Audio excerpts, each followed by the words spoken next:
This is the YouTube edition of my book, A Course in Miracles Workbook Nuggets, which is a study aid for the course's workbook for students.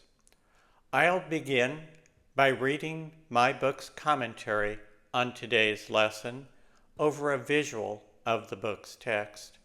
I'll then return with some further thoughts on the lesson, which are only included in this YouTube edition of my book. Today's lesson is part of a 10-lesson group that runs from lesson 321 through lesson 330, each of which relates to creation as understood in the course.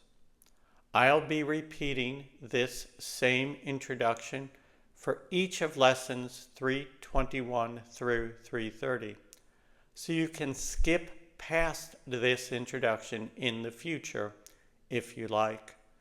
Timestamps taking you directly to today's Workbook Nuggets commentary and my further commentary are provided in the description below.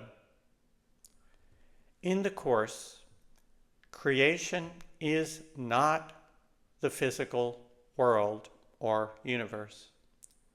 The introduction, which precedes these 10 lessons, tells us that creation is, quote, the sum of all God's thoughts, in number infinite, and everywhere without all limit, end quote. So creation, like the real us, is mental or spiritual.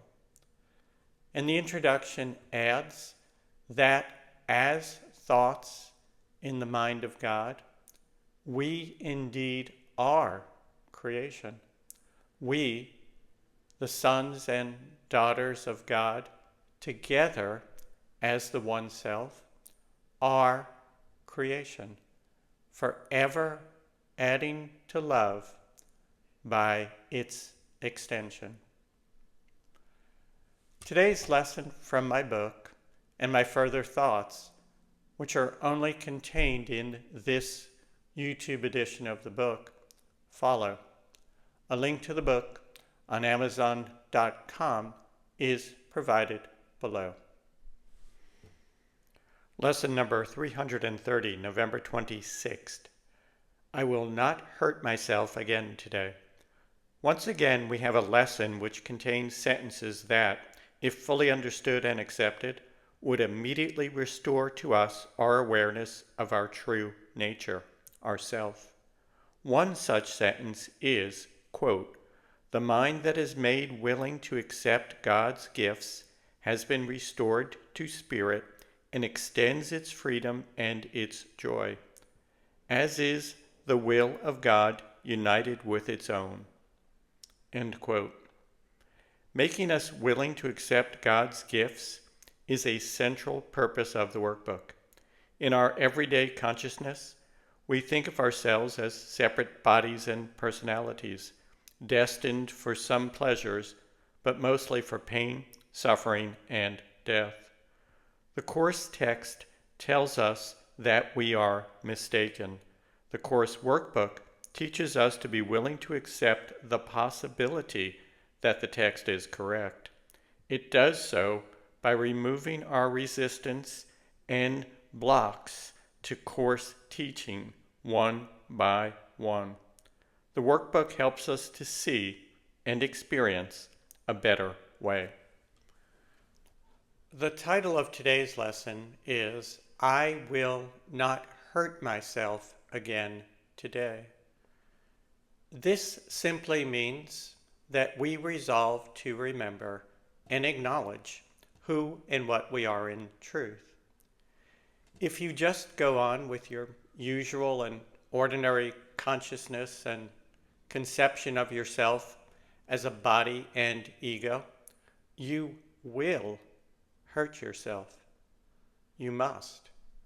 Life in the illusion necessarily includes conflict, pain, and suffering. A physical body with a willful mind serving an ego will encounter pain and loss. It is inescapable. But by studying the Course, you are resolving to find a better way. And happily, such a better way exists. Fortunately, we only appear to be bodies and independent egos, destined for pain and loss. In reality, we are spirit, the sinless child of God. We are eternal and cannot be harmed.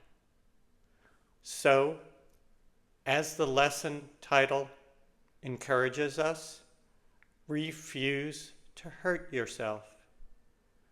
Refuse to remain in the illusion by remembering who and what you are. The Course is showing you how.